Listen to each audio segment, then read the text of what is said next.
Buenas, Montipeiro. ¿Qué pasa, Scali? ¿Cómo estás? Yo estupendamente. ¿Y tú? ¿Qué tal? Yo estoy bastante bien. He vuelto de Lisboa. ¿Sí? Lisboa es una ciudad fantástica que siempre me acoge con ilusión.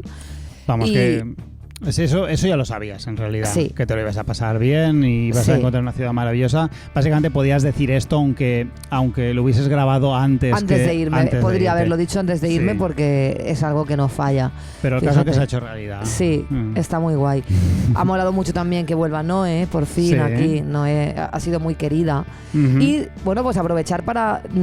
hay gente que está llegando ahora, todo mal. Sí. Esta es la 5ª temporada, quiero decir, hay mucho ahí. Es verdad que en Spotify solo se suben como los últimos 20 episodios. Se van borrando o algo así. Pero en iVoox y en YouTube está todo. Es decir... eso de Spotify lo tengo que mirar, porque sí que molaría que estuviera todo subido. Sí, hay que mirarlo, pero... Está en iVoox, que además es una plataforma española que está muy guay, donde de hecho conocemos a gente que trabaja en iVoox y está guay que apoyemos, ¿no? Entonces bajaos el iVoox y escuchad todas las temporadas de Todo Mal, porque ahí hemos generado toneladas de contenido, hemos hablado de todo. Podéis ver nuestra evolución, nuestro arco de personaje, lo podéis ver desde porque el además principio. Hemos evolucionado, quiero decir, lo que siempre hemos tenido como premisa en este podcast es que íbamos a ser nosotros, con lo cual hemos atravesado un montón de etapas más humorísticas, etapas más reflexivas. Tú has contado tu vida, tus anécdotas sexuales. Es verdad. Hemos hablado mucho de Melendi, que ya no lo tratamos porque Melendi es una fuente que se ha secado. Se ha secado, sí. Pero exprimimos la obra de Ramón Melendi en el pasado y vale la pena recuperarlo. Estuvo bastante bien aquello, estuvo bastante bien. Entonces, como me consta que hay gente nueva, pues haced el favor de poneros al día con Todo Mal. Eso, un poquito, el pasado. Un poquito, sí. Y bueno, pues vamos a empezar este programa. Este nuevo programa, número 8, creo, aunque no estoy muy seguro. Bueno, el que sea bien está. Vamos a ver. Cosas que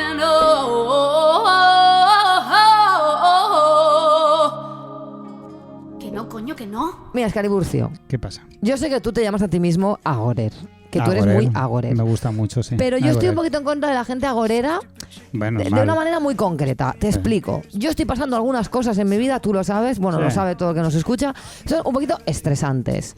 Sí. Pero las estoy llevando medianamente bien. Sí. También tengo la suerte de estar atravesando lo que me sucede, pues con que no está mal, que yo sé que hay gente que le pasa lo mismo que a mí y es un puto sufrimiento por muchas cosas, pero a mí, pues bueno, bien.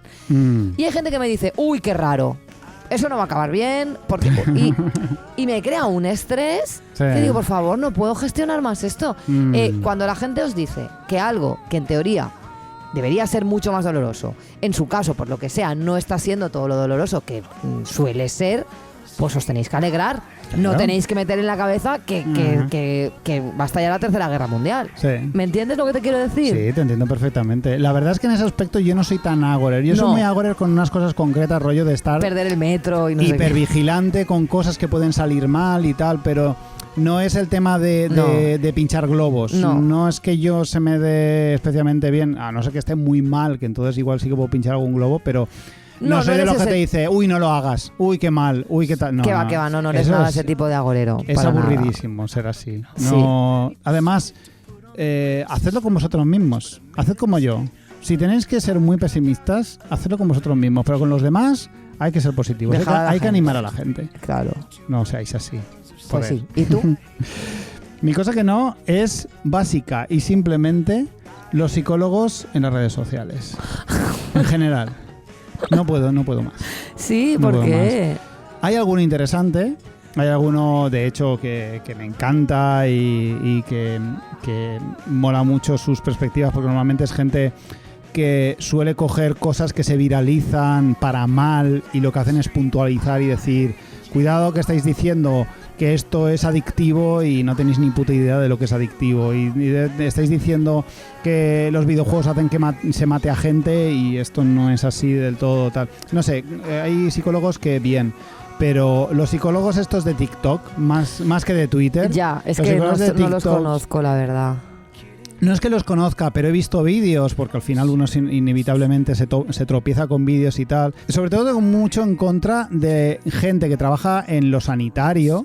Ajá. Y expone a sus pacientes. Ajá. Y se pone a contar cosas de, pues yo esta semana he tenido a tal persona, y procede a contar su problemática y a dar consejos súper alegremente en TikTok. Y de a ver, un psicólogo debe primero saber quién tiene delante. Tú no puedes ir dando consejos alegremente sin saber cuáles son las circunstancias personales de cada uno.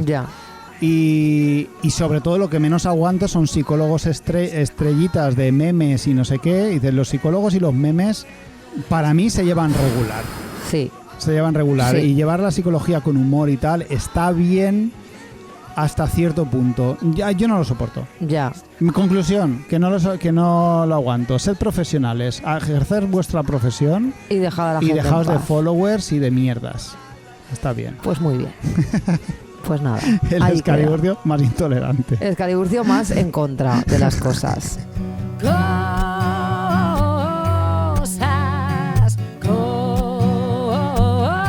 Cosas que no sé. Escali, vengo hoy aquí a reflexionar sin otro fin que ordenar mis pensamientos y organizar mis ideas, porque aunque intuyo cuál es mi opinión sobre este tema que voy a tratar, no he tenido tiempo de proveerme de un marco teórico que la ampare. Y yo, sin marco teórico, referencias bibliográficas y un discurso organizado, no soy nadie. Como dice esa frase tan apropiada para dejar a alguien que de tan retuiteada no sabemos quién es el autor o autora, aunque intuyo que Lucía Echevarría no eres tú, es tu marco teórico. Total, que digo, pues lo hago en todo mal y así optimizo mis tareas, que aquí una, como buena y orgullosa miembro de la clase obrera, es pluriempleada. Y como no me da la vida, pues a eso vengo. Claro, y además me tienes a mí para apoyarte en cualquier cosa. Los activistas ecologistas y las protestas en museos. Uy, qué tema. ¿Qué sabemos?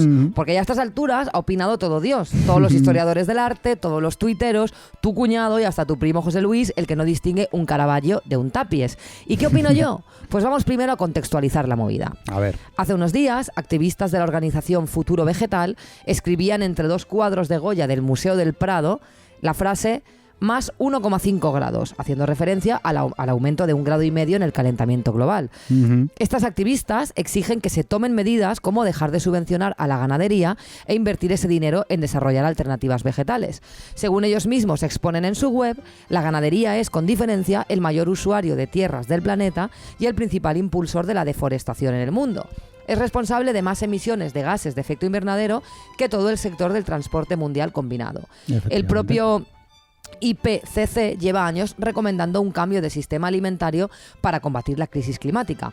La eliminación mundial de la ganadería podría estabilizar los niveles de gases de efecto invernadero durante 30 años y compensar el 68% de las emisiones de CO2 de este siglo. Casi nada. Esta protesta se enmarca dentro de una ola de acciones similares, como la de los activistas que lanzaron un pastel sobre la Mona Lisa en el Louvre en París, sopa de tomate sobre los girasoles de Van Gogh en la National Gallery de Londres o puré de patata sobre un Monet en el Museo Barberini en Potsdam, Alemania. Todos ellos pertenecen a distintas organizaciones ecologistas que pretenden alertar sobre la urgencia de tomar cartas en el asunto climático. Estos últimos, los de Potsdam, Alemania, declararon: necesitamos puré de patata en una pintura para que escuchéis. La gente pasa hambre, se congela, muere. Estamos en una catástrofe climática y lo único que os preocupa es un poco de sopa de tomate sobre una pintura. ¿Sabéis lo que me preocupa a mí? Tengo miedo de que los científicos nos dicen que no podremos alimentar a nuestras familias en 2050. Esta pintura no valdrá nada cuando tengamos que luchar para alimentarnos. ¿Cuándo vais a escuchar y parar vuestros negocios? Por citar algunas opiniones que ha suscitado este tema, Miguel Ángel Cajigal, el barroquista, en Twitter, historiador del arte, se opone bastante radicalmente a estas protestas, argumentando que el marco, que a veces resulta dañado, forma parte de la obra, que los vigilantes de los museos no deberían tener que violentar a nadie ni forma parte de su trabajo utilizar la fuerza, que lo que hacen es delito o que de nada sirve protestar si se daña un bien cultural a cambio. Es también interesante, o por lo menos para mí, el análisis que hace el pintor David Macho en su Instagram, donde explica el porqué de la comida que se usa para vandalizar los cuadros, como por ejemplo el pastel lanzado sobre la Mona Lisa, que hace referencia a la frase de María Antonieta, pues que coman pastel, cuando se enteró de que los campesinos no tenían ni siquiera pan para comer. Os recomiendo que vayáis a su Instagram y veáis un vídeo que tiene sobre esto. Además, David explica que la época de contemplar el arte ya pasó y que ahora el arte debería estetizar los cambios sociales. Los activistas defienden que las obras no resultan dañadas y que lo que buscan es visibilidad, una visibilidad que desde luego ofrecen, que por eso estamos aquí todos hablando de esto. Yo creo que es importante hablar de varias cosas. La primera es que el ecologismo como causa para mucha gente es una chorrada de hippies. Pero lo cierto es que posiblemente sea una de las causas más urgentes. El planeta se está volviendo inhabitable y es una realidad. Que sea una causa banderada por gente joven pone muy fácil a los boomers el desprestigio. Pero lo que es evidente es que estamos aquí haciendo como que no pasa nada y pasa, por Mucho. supuesto que pasa. Pasa Además, todo. frente a las campañas gubernamentales que nos exigen responsabilidad individual, que reciclemos, que usemos una botella de agua rellenable y bolsas de tela para ir a comprar, la realidad es que los gobiernos no están haciendo absolutamente nada, o desde luego no lo suficiente, contra las causas más devastadoras del planeta ahora mismo, los ricos y la ganadería. Los ricos veganos quedan libres de toda culpa, porque una cosa anula la otra. No, es broma. Los ricos veganos apestan igual. Claro, Leonardo sí. DiCaprio, no vamos a olvidar ni tus emisiones de CO2 ni tus novias de menos de 25 años solo porque ahora comas soja y seitán. Exacto. Porque yo, si bien soy una ciudadana bastante responsable y reciclo mis cosas y tal, me siento bastante gilipollas cuando contemplo cómo las Kardashian van en su jet privado hasta el Starbucks o Elon Musk deforesta él solo medio Amazonas cada vez que le da la crisis de los 40, que suele ser 2 veces por semana. Taylor Swift, Floyd Mayweather, Jay-Z, Kim Kardashian y Travis Scott encabezan la lista de los famosos que más contaminan por el uso de sus aviones privados. Taylor Swift emitió el año pasado, solo por el uso de su puto avión privado, 8.293,54 toneladas de CO2, frente a las más o menos 2 toneladas que emite una persona promedio. Tú emites 2. Esta, solo con su avión, emite 8.000. Cojones. La fuente de esto es la empresa Yard del Reino Unido, que hizo este estudio. Yo a Taylor la condenaría a toda una vida usando el metro de Valencia en horario de domingo y ni todo ese dolor compensaría sus putas emisiones de CO2. Así pues, mientras tú reciclas 4 tetrabricks de leche vegetal y rechazas la pajita de plástico porque contamina, Kylie Jenner sube a Instagram una foto en la que escribe «en el tuyo o en el mío», haciendo referencia a si tomar su avión privado o el de su novio Travis Scott para realizar un vuelo que duró 12 minutos en total contando despegue y aterrizaje. Es que de verdad, es que es para matarlo. Es para matarlo. Según un estudio de Oxfam, en 2030, el 1% de la población más rica emitirá 30 veces más CO2 del que deberían para mantener el aumento de la temperatura en ese 1,5 grados de máximo estipulado en el Acuerdo de París. En cambio, la mitad más pobre de la población mundial seguirá produciendo emisiones muy por debajo de los niveles requeridos. Escaliburcio, no me cansaré de decirlo, la única minoría peligrosa son los ricos. Sí. Y en esta lucha necesitamos también de conciencia de clase. O empezamos a cortarles las alas a los avioncitos privados de toda esta gente, o de nada va a servir que tú te tomes el café con la pajita de cartón que está asquerosa. No. Yo me niego. Yo la pajita ya te digo Es yo que me no. niego. Como dicen los ecologistas marxistas, el ecologismo sin lucha de clases solo es jardinería. Ajá. Y esto es así. Sencillamente es inasumible el modo de vida de esta gente y no lo debemos tolerar. Hace unos días, otros activistas ecologistas bloquearon en el aeropuerto de Ámsterdam varios jets privados para exigir más trenes, menos vuelos y que se prohíban los vuelos cortos. Pero por lo que sea, esta noticia no cala como las de los ataques, entre comillas, a las obras de arte y la gente de a pie no es consciente del auténtico atentado contra la salud pública y el medio ambiente que supone el modo de vida de los ricos. Y es importante que se sepa, lo que más contamina no es el plástico, son los ricos. ¡Son los ricos! Así que a lo mejor va a haber que crear contenedores específicos para empezar a reciclarlos. Pero Perfecta volvamos a los idea. museos. Perfecta idea. Vaya por delante que adoro los museos, que estudié museología y que uno de mis trabajos soñados sería trabajar en uno de ellos. Meterme en el Louvre, en el Prado, en los Uffizi o en el Museo de Etnografía de Lisboa es algo que me apasiona, que yo he llorado delante de un Caravaggio. Pero no por ello voy a dejar de reconocer ciertas cosas, y es que los museos como institución presentan no pocas problemáticas y contradicciones. La primera y más obvia es el hecho de que contienen toneladas de objetos robados, expoliados a pueblos colonizados y separados de sus contextos naturales, generando muchísima riqueza a base de arrebatar su patrimonio a otros pueblos. Es decir, colonialismo puro y duro, justificado con 1000 piruetas discursivas, pero colonialismo. Pocas cosas más extrañas que contemplar el altar de Pérgamo entero en un museo de Berlín. Como reza un meme que me encanta, ¿sabéis a quién se le da muy bien separar la obra del artista? Al British Museum. Esto que todos sabemos y que pasamos por alto todo el rato, porque qué guay ver una momia en el Louvre o media Grecia en Londres, debería per se servir para cuestionar a los museos como instituciones sagradas, conservadoras del acervo cultural de manera inmaculada e incriticable. No. Los museos como repositorios de arte no están exentos de crítica ni deberían estar por encima de cualquier cosa. Después está el tema del arte en sí, porque a estas alturas de la película no descubrimos nada si decimos que lo que consideramos arte y lo que no está atravesado por un sinfín de variables socioculturales que desde luego no solo tienen que ver con la calidad, el talento o el potencial transformador de las obras. Tampoco si decimos que el canon artístico europeo es racista, colonialista, machista y perpetuador de cientos de opresiones que también se abren paso a través del arte, en tanto en cuanto el arte es un producto enclavado en una época concreta y pagado y patrocinado por quien tiene el poder y el dinero. Es bastante ingenuo pensar que solo las obras que se exponen en los museos son el máximo exponente del arte y que solo el talento opera en su elección como obras maestras, como si todo lo humano no fuera el resultado de su contexto, como si no fuéramos seres socioculturales y cualquier producto cultural que generamos no estuviera mediado y completamente atravesado por todas las hegemonías estructurales que nos conforman. Estoy abrazando el posmodernismo, Escaliburcio, una vez más. Estoy diciendo que Picasso es mal pintor, que Van Gogh no merece su estatus. ¿Acaso vengo aquí a cuestionar a Kandinsky? En absoluto. Pero, ¿influye en nuestra percepción sobre su arte toda una enculturación que valora los productos creados por los hombres blancos europeos y desprecia los creados por mujeres, personas racializadas o de culturas colonizadas? Pues por supuesto. Que a ver por qué Picasso nos parece un genio y el arte africano en que se inspira, cuando no directamente se lo apropia, nos parece sencillamente artesanía, digna de aglomerarse como mucho en una sala de un museo etnológico junto a 4 vasijas y 3 objetos robados por algún colono. La propia diferencia entre arte y artesanía está atravesada por la enculturación etnocentrista occidental. O a ver por qué Caravaggio nos parece el no va más y su coetánea Artemisa Gentileschi, igual de talentosa, ni nos suena. Como si el gusto artístico no se educara por las mismas instituciones que lo promueven. Vaya, qué sorpresa, el patriarcado, el capitalismo, el colonialismo y el imperialismo haciendo de las suyas. Pero bueno, esto no tiene nada que ver con el tema, ¿o sí? Porque el arte, lejos de ser un objeto que encerrar en un museo para crear el acervo cultural de un país, un continente o toda la raza humana, era, fue o debería ser un motor de cambio. El arte conmueve, critica, cambia, revoluciona, ¿no? El arte es una manifestación humana, la más humana quizá, una de las cosas que nos convierte en humanos, de hecho, y nos diferencia de otras especies. Una actividad estética que nos permite canalizar nuestras emociones, expresar nuestros sentimientos y representar, criticar o tratar de modificar la realidad, ¿no?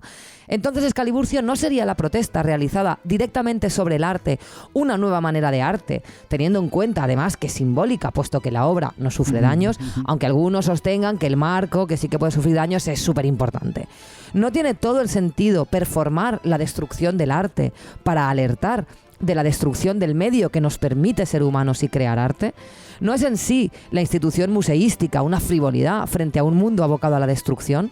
Cuando no tengamos que comer y vaguemos en un mundo apocalíptico donde el frío extremo y el calor infernal sean nuestro hábitat, ¿tendremos sensibilidad estética para los girasoles de Van Gogh? Y cuando eso suceda, ¿sufrirás igual tú que Kim Kardashian? También podemos pensar, ¿no hay otras acciones menos dañinas con el patrimonio cultural? ¿Acaso es esta la única manera de protestar? Por otra parte, tú que te ofendes tantísimo porque un poco de puré caiga sobre el cristal que protege los girasoles, ¿qué acciones estás tomando que interpelen a los gobiernos a frenar el cambio climático si ni siquiera estás dispuesto a renunciar al cachopo? Y soy consciente de que me estoy dejando fuera cientos de factores porque necesitaría escribir una puta tesis para tocar todas y cada una de las aristas que le veo al tema, y también que algunas de las preguntas que aquí planteo son tendenciosas y están por supuesto sesgadas por mi propia vivencia y opinión. No estoy tratando de resolver la cuestión, pero creo que es interesante reflexionar teniendo en cuenta más puntos de vista que simplemente los jóvenes de hoy en día no hacen más que tonterías, y creo de manera personal y subjetiva que estas acciones que están haciendo son mucho más complejas, importantes y bien pensadas de lo que muchos creen. Y si todos estamos hablando de ellas, desde luego están alcanzando su objetivo y además haciendo arte con ellas. Menuda turra, ¿eh? Madre mía, Montipiró, menuda tesis te has marcado. Hostia, es que de verdad creo que es importante hablar de todo esto cuando hablamos de esta movida. O sea, creo que los museos sean como una especie de cosa sacrosanta, sí, que no se puede cuestionar. Me ha parecido muy interesante, sí, porque nunca me lo había planteado, siempre lo he dado por sentado, y es cierto que ¿por qué? ¿Por qué no? ¿Por qué se debe respetar Claro, tanto, es que los museos, o sea, quiero decir, el arte existe desde muchísimo antes que existan los museos. Claro. Y los museos, que repito, me encantan, me fascinan, o sea, me gusta muchísimo ir a museos y yo he llorado delante de un Caravaggio y me he emocionado en el Louvre. pero creo que está muy guay. O sea, realmente al terminar de escribir esto ya tenía mi opinión y es que me parece bien. O sea, me parece bien porque además creo que tiene como esa doble vertiente de que por una parte lo veo como performance y la performance siempre a favor, pero es que además creo que está muy guay tocar el arte, ¿sabes? Tocar el arte, aunque sea simbólicamente, para decir, todo esto no va a importar una mierda. Nada va a importar frente al escenario que se nos viene, porque es eso, la gente joven está tomando una conciencia muy grande sobre este tema y el resto de gente estamos como que, bueno, sí, voy a reciclar el plástico, pero de verdad que lo que se viene es jodido y pasa por llamar la atención muy fuertemente y por, ya te digo, por reciclar a los ricos. O sea, es que no se puede, no podemos soportar este nivel de vida putos ricos. De los ricos. Y Taylor Swift, mira que me gustó su documental y me cae muy bien, y entre el beef de ella y el otro, que no me acuerdo si era Jay-Z el que tenía el beef. No, Jay-Z no, el exmarido de la Kim Kardashian. Ni idea. No me acuerdo. Kanye West. Entre el beef entre ella y Kanye West, yo estoy con ella.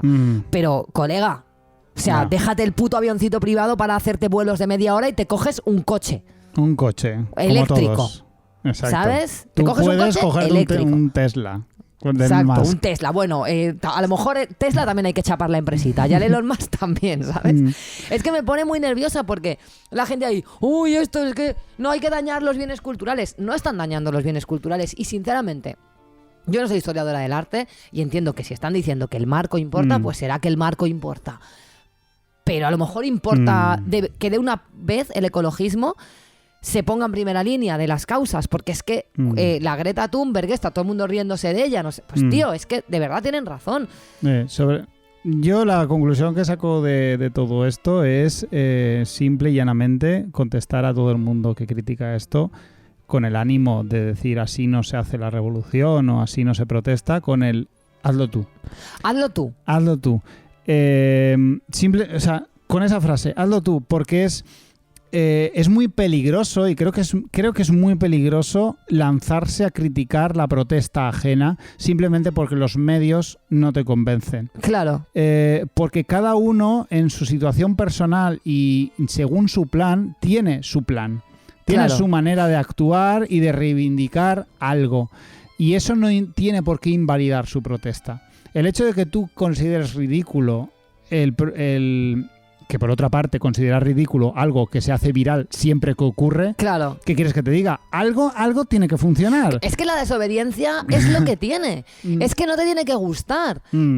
Realmente, bueno, yo creo que sí que es interesante. Creo que, como decía, ¿no? Y está guay el vídeo este de David Macho que lo explica, que sí que hay un trasfondo en por qué utilizan cierta comida en ciertas ciudades y que hay un mensaje de fondo. Pero da igual, aunque no te llegue el mensaje, aunque no lo hubiera, aunque no lo sepas porque tú no conoces el por qué, se está hablando de ello y entiendo que esta gente está muy harta, porque claro, aquí hay dos temas que hay que regular, principalmente la ganadería y los ricos. Sí. Entonces hay que dejar de comer tanta carne y hay que desarrollar otras alternativas, y eso implica plantarse delante de lobbies y de una industria súper millonaria y súper poderosa, y implica cortarle las alas a gente que está acostumbrada a hacer lo que le sale de los santos cojones, porque para eso son millonarios y influyen directamente sobre los gobiernos. Entonces, quiero decir, esto es así. La solución está bastante fácil. Por cómo lo estás planteando, comerse tenemos a los ricos. que comernos a los ricos. Exactamente. Entonces, que esta gente joven haga esta desobediencia y estas acciones frente a algo que parece ser que nos conecta a toda la humanidad, que es el arte, ¿no? Y entender que la Mona Lisa es intocable, la Mona Lisa no se toca, la Mona Lisa nos atraviesa como especie. Estamos todos como especie humana convencidos.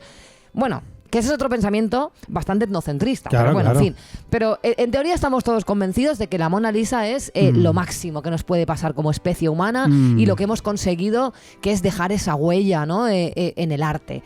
Pues a mí me parece de puta madre que esta gente se plantee y diga, pues aquí, si vosotros no vais a tocar a los ricos y a las industrias poderosas, nosotros vamos a tocar lo que se supone que es intocable. Porque esto es inaplazable. O sea, es que es inaplazable. Es que no hay más. Es que no hay más. Entonces, para mí es una protesta que además de ser válida, es en sí mismo bastante artística. A Sí. mí me conmueve. Eso me ha parecido interesante también, lo que has dicho, no me lo había planteado, que podría ser considerado incluso un acto performativo. Para y mí lo artístico. es, quiero decir, para mí es arte de performance. Y creo que crear esta especie de meta arte, ¿no?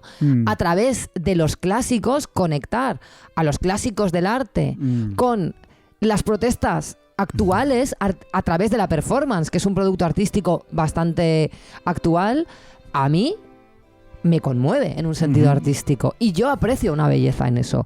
¿Que soy una posmoderna? Pues mira, soy una posmoderna. Me suda los huevos, ¿sabes? A ver, yo he de admitir que la primera vez que vi a las del bote de tomate, es cierto que mi reacción fue negativa y fue Pero porque impresiona. Claro, impresiona y además no puedes evitar pensar que son dos niñas pijas protestando haciendo una protesta no válida. Es lo primero que piensas como tío de izquierdas. Dices, estas niñas pijas están intentando hacer lo que está en su mano. Y lo primero que te hace pensar es, rollo, estas necesitan calle y necesitan ponerse delante de los policías y delante de tal. Y luego, cuando te sientas un poco y lees un poquito, porque todas estas cosas hay que reposar, esto lo aprendí de ti, cuando surgen este tipo de movidas en Twitter y en redes, es decir, cálmate. No Dedícale opines, un rato a reflexionar. ya no solo reflexionar, sino leer las opiniones de los primeros que se lanzan a pensar, Claro. a opinar. Y de repente empiezas a darte cuenta de decir, es que yo no tendría el valor de irme a un museo a tirarle a los girasoles una bota de tomate. No, claro, bote de tomate. es que- yo no tendría el valor para nada, Que estaría va. acojonadísimo. Claro.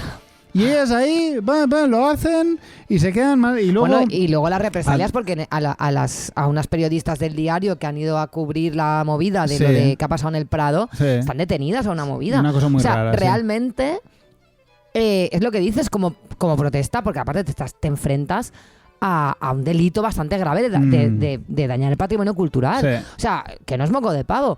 Pero sí que es verdad que yo cuando veo estas cosas pienso, hostia, claro, esto del grado y medio, ¿no? Como que tampoco nos estamos enterando mucho. Sí. Pero aquí están poniendo lo del grado y medio, el Acuerdo de París, intentar limitar tal, y no se están limitando lo que se tiene que limitar, Nada. ¿sabes? Y aquí te están diciendo, tómate el cafetito del Starbucks con la pajita de cartón, que da un asco que te cagas, y luego la Taylor Swift y la Kylie Jenner cogiendo el puto avión privado para hacer trayectos de 12 minutos. Y Y te yo rich. yendo en metro a trabajar, ¿sabes? Y reciclando los Tetra Bricks de leche de avena. Y te rich. Y te rich. O sea, es que... Y te rich. Entonces, creo que está guay darnos cuenta de que estos temas... Y yo me he dejado un trillón de cosas porque ya me estaba haciendo un TFG de los míos, ¿sabes? Pero creo que estos temas son un poquito más complejos y tienen cosas muy interesantes sobre las que pensar, que a mí me apasiona pensar sobre estas cosas, y creo que en sí generan un debate que puede ser muy amplio y muy rico, más allá de decir, uy, pues yo luego tienen un iPhone. Mira, de verdad, o sea, podemos reflexionar un poquito más sobre... Hay que tirar del hilo siempre, ¿sabes? Sobre de qué se trata esto, Claro. ¿sabes? Y a mí por lo menos creo que está guay saberlo, porque creo que es importante que empecemos a posicionarnos en esta causa y a exigir que se regule la ganadería y a los ricos. Entonces, yo por mi parte, yo no como carne y tú Claro, tampoco. Entonces nosotros ese tema estamos bien ya. Ya está. Que yo luego Hala. me doy algún baño de vez en cuando. Bueno, cariño, pues me doy algún baño de vez en cuando. Bastante poca agua consumo yo con mis Beyond Burgers. Bueno, pues ya está, dejadme en paz. Pero ¿Igual compró en Amazon alguna vez? Pues puede ser. hombre, a ver, aquí no somos seres de luz, aquí no somos tampoco santos. Sí. Pero me refiero, yo ya estoy poniendo de mi parte, dejando de comer carne, porque además, en mi caso y en el tuyo, también tiene una vertiente ética, no solo ecologista, y yo reciclo mis cosas. Pero ahora, que empiecen a ponerle un poquito de regulación a los vuelos privados. Hay un cepo en el avión y ya basta. Está bien, Los avioncillos estos. es que me parece que está mal. Tú no puedes tener un avión privado. Que no. Además, ¿qué pasa? Que no vayas a coger un vuelo comercial y te vayas a juntar con la chusma, ¿no? Pues te jodes a Ryanair y el asiento Exacto. aleatorio, el que te toque. O sea, quiero decirte, ni pagas los 6 Te pavos para toque. elegir ventana. Exacto. Kylie Jenner, te jodes y vuelas en Ryanair como vuelo yo. Como todo Toma el por mundo. culo. Hala.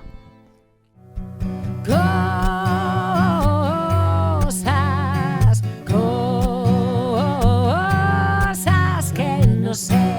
estamos hoy, por lo que veo, especial cosas que no sé, ¿no? Sí, cosas que no sé. Que bueno, tú no has dado mucho la sensación de no saber de lo que querías hablar, porque me parece que tienes las cosas bastante claras. Pero las he ido teniendo claras conforme me iba organizando, ¿sabes?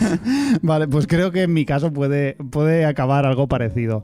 Pero sí, en general tampoco estoy muy seguro. Yo creo que cosas que no sé, más que cosas que no sabemos, es cosas que sabemos, o sea, que de lo que estamos seguros, pero lo decimos con boca pequeña porque yo qué sé. Puede ser. Cosas que decimos con la boca pequeña, debería llamarse. Podría llamarse así. El caso es que este verano sucedió algo muy importante en el mundo redes sociales y podcast que al estar de vacaciones no pudimos comentar, y creo que es un poco tarde para eso porque ya todo el mundo ha dicho todo lo que quería y no parece un tema en el que podamos aportar cosas nuevas. Pero yo sí que quería sacar algún tipo de aprendizaje de todo esto. Pues a veces, aunque suene muy equidistante, en los debates más a machete de las redes suele existir algo de clarividencia por el centro. Y es que el famoso podcast Estirando el Chicle tuvo la desafortunada idea de llevar a una humorista y prácticamente activista transexcluyente a su programa. Se lió la de Dios en Twitter e Instagram y ellas se disculparon, pero parece obvio que a partir de ese día hubo una ruptura que no ha cicatrizado del todo. Hoy en día Victoria Martín y Carolina Iglesias no causan precisamente indiferencia. Fue jodido. Fue doloroso.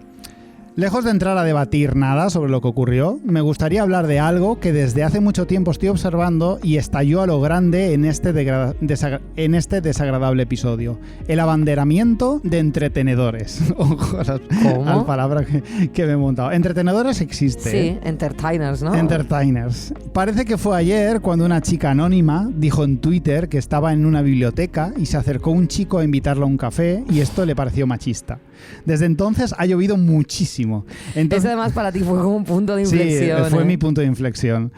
Entonces aquella chica estaba prácticamente sola y ahora tenemos iVoox, Spotify, YouTube y algunas iniciativas en Twitch llenas de productos de entretenimiento con perspectiva feminista.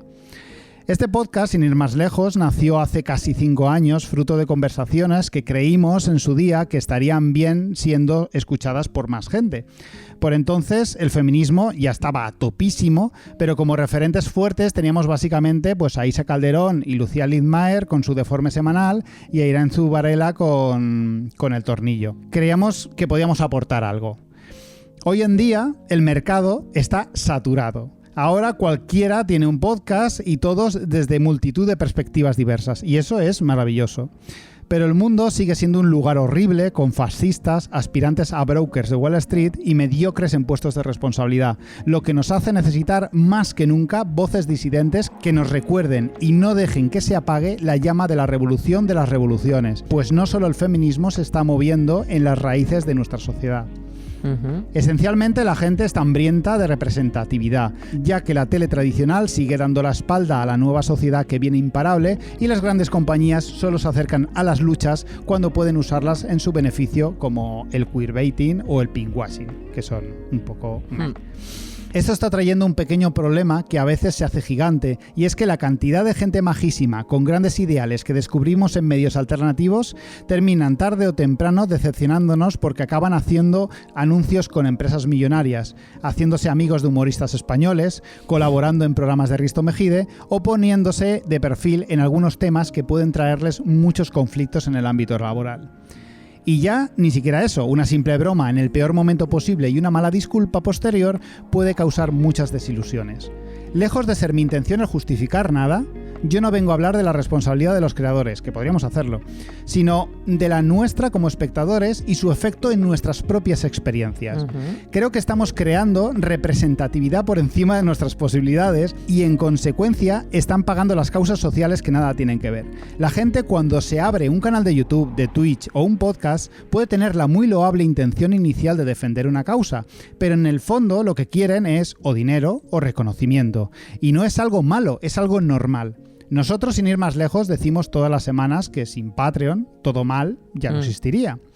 Porque aunque nuestra intención realista no sea vivir de esto, sí somos conscientes de que nuestro tiempo vale dinero, como el de todos.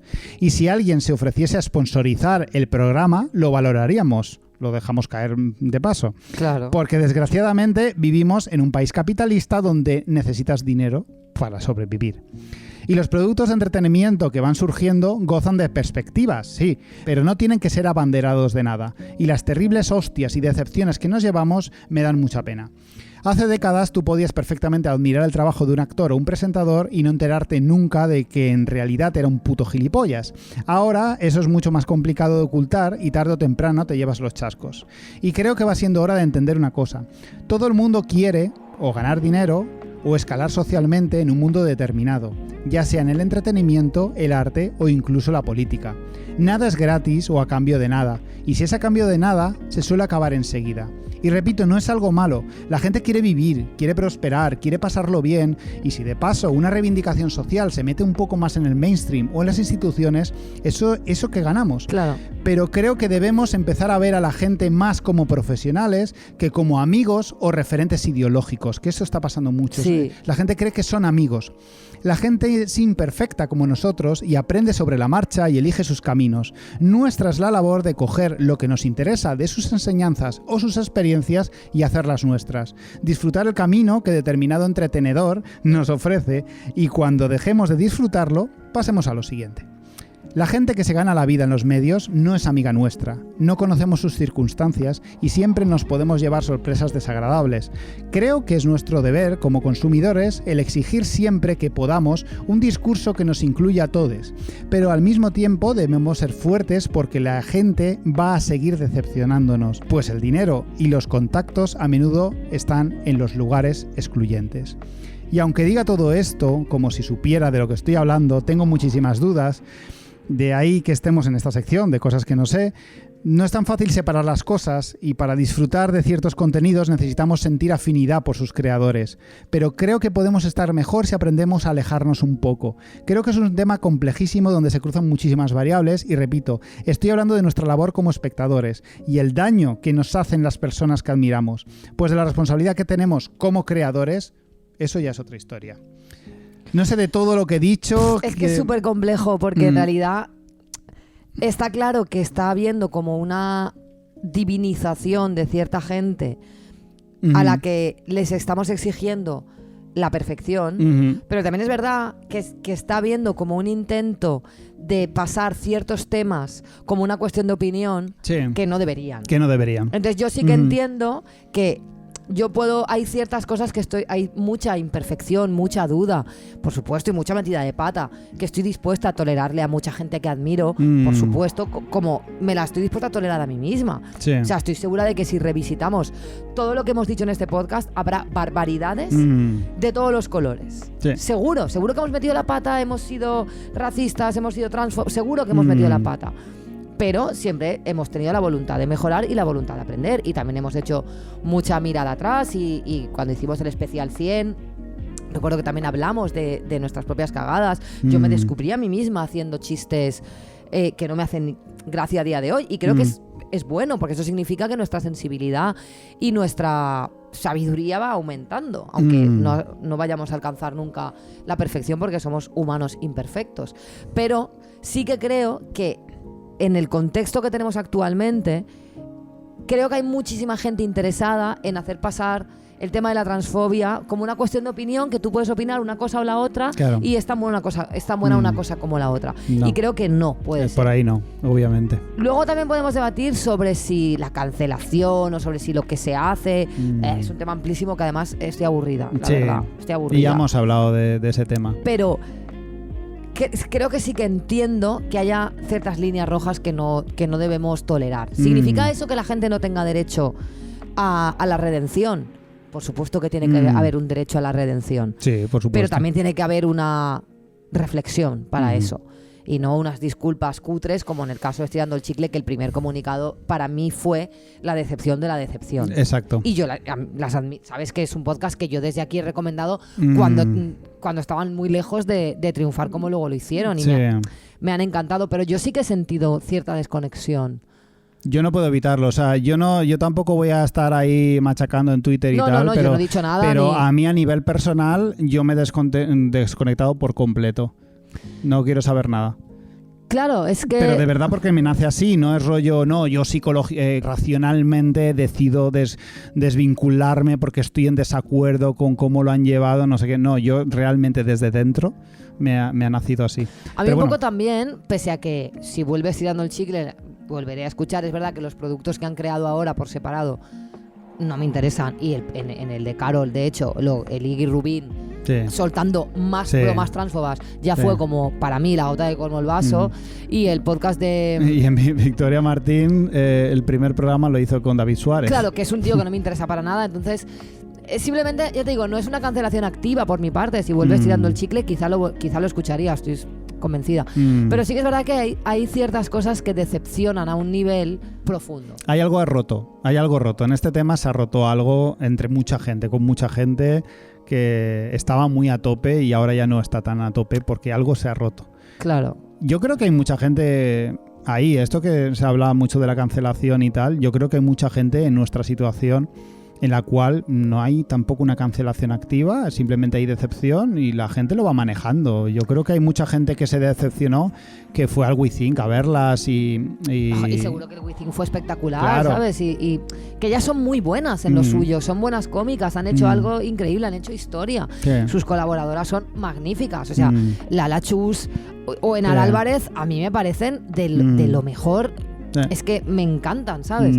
Pero claro, hostia, cuidado con ciertas cosas. Yo lo entiendo, no significa que lo comprenda ni que lo comparta, pero entiendo la movida de que estás ya a un nivel súper tocho, de repente te has convertido en una perfecta profesional de esto y además vienes desde abajo y has tragado muchísima mierda y quieres defender tu derecho a estar ahí. a arañar un poquito de hegemonía. Claro. Es normal, una hegemonía que llevan años arañando gente que no solo es transfoba, sino Sí. que además es otras muchas otras cosas muchísimo peores. peores. Sí. Entonces entiendo que hay que disputarles eso y tal, pero sí que creo que precisamente cuando tú vienes de abajo y vienes de mostrar un compromiso con ciertas causas, es normal que la gente te exija más. Entonces también es normal que cuando metes la pata, que la puedes meter incluso en temas que no deberías, tienes que estar a la altura después. Sí.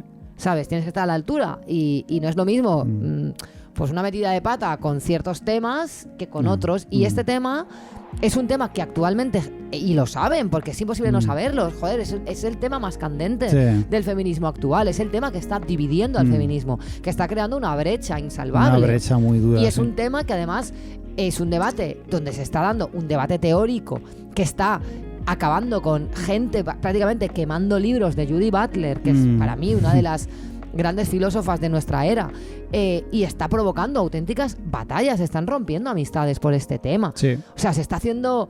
Quiero decir, es un tema que está desde el Congreso de los Diputados y la legislación hasta las calles, divide desde el Congreso hasta las manis del 8M. Obviamente es un tema muy importante, tía. No puedes pasar por encima de ese tema como si fuera una cosita... Una cosa que no va conmigo, en realidad, sí. Y si no va contigo, si tú quieres mantenerte fuera de ese debate, mantente fuera. Claro. Pero en el momento que estás compartiendo mesa con Patricia Sornosa, que es la persona más pesada con este tema de todo Twitter, no puedes pasar por encima. O sea, es que no puedes. No puedes pasar por encima. Ya está. O sea, no posicionarte, pero llevar a Patricia Sornosa es posicionarte, quieras o no quieras. Efectivamente. Aunque otras veces han llevado, que eso ellas lo han dicho y es verdad, a personas trans a su programa y obviamente ellas no han parecido trans excluyentes. Pero es que esa equidistancia no se puede mantener. Claro, porque, a ver, es que no es lo mismo, claro. El hecho de que una persona invitada sea trans, eso forma parte de su identidad. Claro. No de su posición política. Exacto. Yo soy trans porque soy trans, no porque mi opinión política sea ser trans. Claro. En cambio, cuando tu opinión política sí que dice que los otros no existen, claro. Igual sí que hay un problema. Al final lo que está en nuestra mano es para darnos un poquito menos de hostias, encumbremos menos a la gente. Pero sigamos exigiendo, por supuesto. Eso quiero que quede claro, que no quiero parecer ahora que yo estoy aquí diciendo tú nunca has sido un enfademos. equidistante. Yo no soy un equidistante, a mí no me jodáis. Exigid mucho, pero ahorraos las hostietas.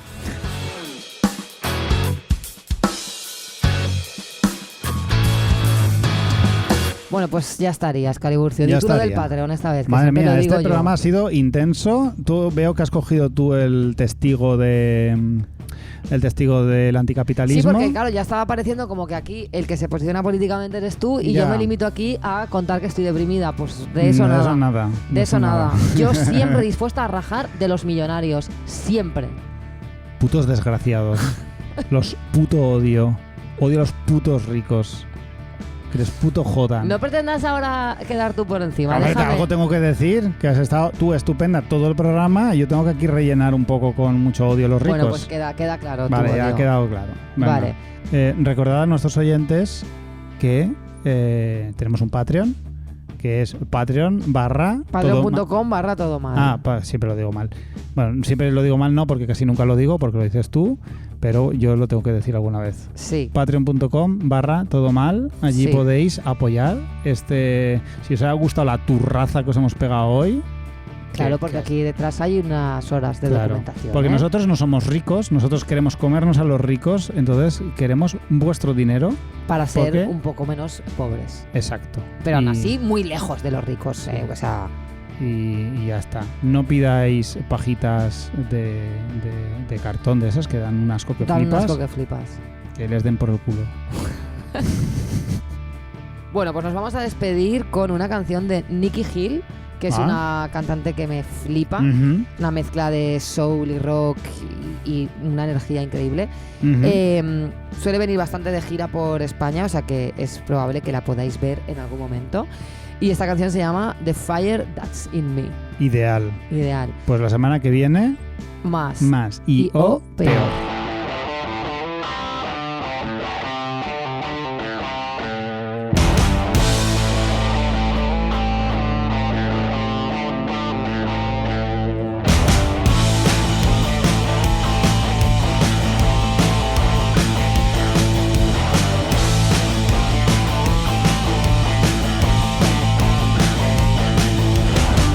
Staring straight ahead at 3 a.m. on a highway I don't know.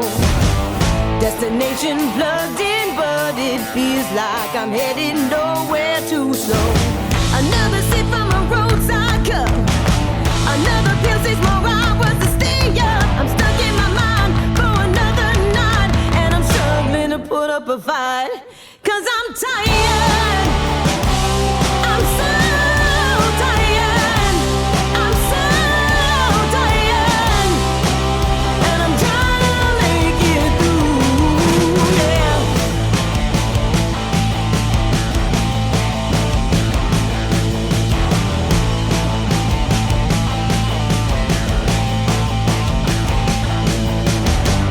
Always been my worst enemy, and by the weeks I could stay a while. Easier to stay out of